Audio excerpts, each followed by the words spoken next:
Welcome to another episode of The Finish Out. I'm your host, Jeannie Harvey, Director of Design for FS Builder Resources. We are coming to you live today from our beautiful gallery here in the Colony, which is also known as Dallas. We've had a big day. We reset our stone program. I'm joined with our new friends, Claire and Yael.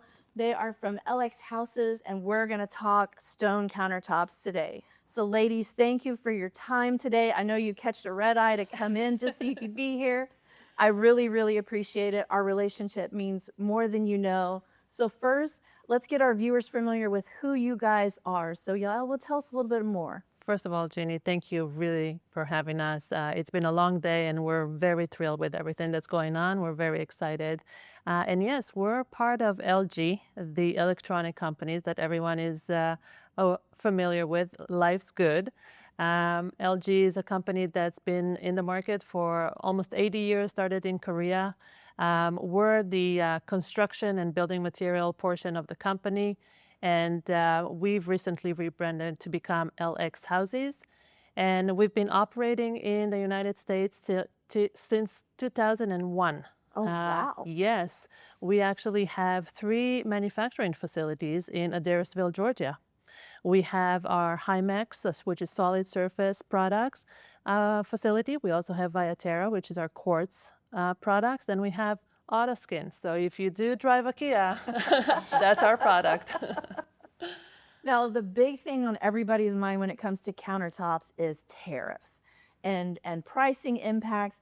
Our builder community, they really have to watch those dollars so that it doesn't get passed on to homeowners. So tell us what LX Houses is doing to kind of mitigate tariffs for their customers. Well, first and foremost, we manufacture domestically. So we don't have all this problem as much as other companies. We're very much proud to manufacture domestically. We're also part of the BABA compliance, which means Buy America, Build America. There are certain requirements to be part of the BABA compliance. So it's not only manufacturing America, we're also using raw material, and we're required to follow guidelines that specifically mandate that. So that means that we're also manufacturing domestically and using raw material that come from the United States, together with manufacturing in Georgia, in Adairsville, Georgia, like I said before. Right, right. Now, Claire, when I came to visit your facility back in November, I'm used to showing up at a stone yard, walking around with one of the local stone reps, and they kind of have a price sheet. They tell me the name of the material and how much it costs. And we kind of pick and choose on our own the material that goes in our house program. When I visited your facility, it was very different. I've never interacted with a designer that actually created the quartz, and that blew me away. You completely had my full attention that day. And when we were finished talking, I was like, you got to come be on the podcast with me. You gave an entirely new perspective to the quartz countertops that we picked. You had a huge influence on what we picked that went in our house program. So what I'd like for you to tell our viewers today is kind of how do you come up with these concepts? Like, what is your inspiration? Where do you get your motivation from? So we get inspirations from basically everywhere, but mostly it's natural stone, of course. But we also get inspirations from nature more broadly, like landscape, water, light, or like organic forms or colors. It's very various things. I would say I can give you like example. Maybe Ocean Ridge was one of the really, really good example of how we got inspiration from the nature. It's inspired by the ocean waves on the seashore moving across the sand. We wanted to create this wave that goes up and down, and also those waves that disappear, phase away. Right. We try to interpret that nature form, not in a literal way. So we created this juxtaposition of all those wide veinings and the gradient effect that looks like a watercolor. Right. When you're putting together all of your concepts and visions, how long does it take you, putting some things on paper, coloring some things out? How long does it kind of take you to morph that into this is an actual idea, and how do you take it to market? So the entire process would be I would start from the inspiration and we start sketching all of our ideas. And then we bring that initial concept to our customers, like can be designers, fabricators, distributors, and we share what they think. And they will give us a feedback on what they think about the composition of the veining when they're fabricating a slabs. And then we gather all, or like even color. And then we go back to our office, work on those patterns. So it's a combination of everything. Sometimes we start with hand sketches, but also we utilize iPad with a digital drawing, Okay. or even we kind of use different digital resources on Photoshop to kind of create the rendering that can kind of visualize for not for only for us, but for our customers, because we want to show what we envision to the customers and get the feedback on that. Right. So you hold different focus groups with various people. Do you do that throughout the whole stage, or is that like in chunks and pieces? Talk a little bit more about that. So we mainly visit like the customers in two different phases. Early on, we visit customers. For us, is fabricators, distributors, yeah, designers, with the rendered image, and then we collect all their feedback on like the patterns, colors, and everything, and then we go back to our engineers, and then trying to create a prototypes. Um, in that stage, we kind of struggle with sometimes with like a balance of each element. When we scale things up, sometimes like some spaces feels really empty. Right. We kind of work on iterations basically, and then once we have like what we call a semi-final slab, and then we will go back to the customers, and then they will give us a feedback on what they think, and then we go back and refine those. Refined it again. So this whole process for you to actually get, a slab to market, talk a little bit more about that kind of timeline and the bigger details that go into it, more from, creating the material. I had the ability to walk through your facility there in Georgia.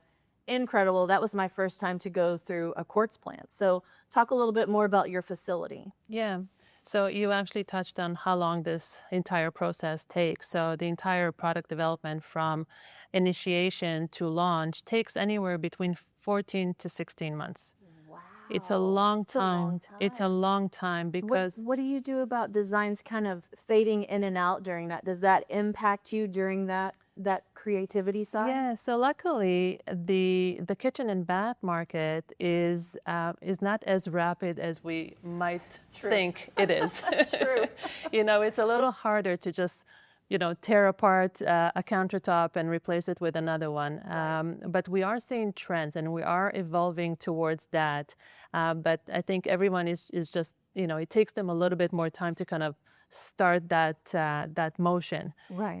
So that's really the length that it takes for us to make all the adjustments. And we're very lucky to have a manufacturing facility that is domestically, because we basically work from the plant.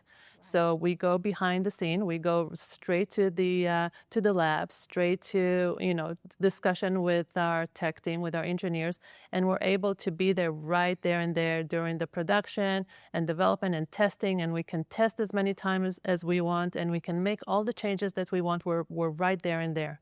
Right. So that's another benefit for us for being a domestic manufacturer.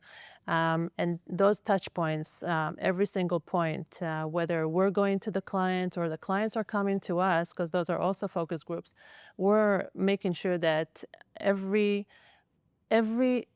in the entire US will be able to see something from the new collection. So we make sure that the collection is not just a design feedback. It's really about everything. It's about regionality. Will it work in your region? Will it sell in your region? Will it be profitable for us? Because that's obviously another piece of information that we We're need all to in there know. make money. Yes. So yeah, it's a big deal, and the facility is one of a kind. I've been in in the stone industry for a very long time, and we have one of the cleanest, and I think one of your teammates also mentioned that this morning, one of the cleanest facilities I've ever been to. And if you've ever been to a quartz facility, there's dust, there's smell, none of it. It's Right. very spotless, It and was you've been there. very clean, very cool experience. We got to walk the entire fabrication line and watch, something come from chips to it. It was just an incredible experience. I was very glad that we got to do that. Well, is there anything else y'all would like to share? Anything new on the horizon? Like do you see, I know everybody is talking about the housing industry, like everything's, the tones are warming up dramatically. Our countertop program is proof of that. But kind of talk a little bit more about what's on the horizon for you in the new year. I don't know how much I can expose, but since we all know the warm tone colors, but also especially warm neutral tones. So for the next collection, we're focusing on warm neutral tones with a soft veining, Yeah. something that can be very versatile but also not just like white on white. Yeah. So that it can be unique, but at the same time could be very timeless. Right. We're seeing that, here in our design studio with all the finishes, the white on white on white and even grays trending out.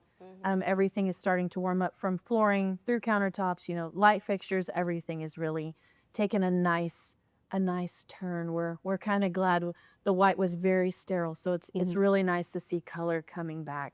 I do want to add to the collection that we're going to launch for 2027. We're excited for us, we have new technology for finishes, and we have new technology for continuation of design. So that's really, really interesting. That's coming to the market. Right. And the technology that we're using is very unique for us. So we're very excited and very proud. Very exciting. Well, I thank you both so much for your time. Again, catching that early flight to come in, and you've been here for like 2 weeks now through all of the heat, all of the Texas heat. So we appreciate you. We're very excited about this new relationship, about seeing your next round of colors and seeing what else we can add to our house program. So thank you both for your time. We really appreciate this new relationship and exciting things to come. So again, this has been the Finish Out, because it's what we do.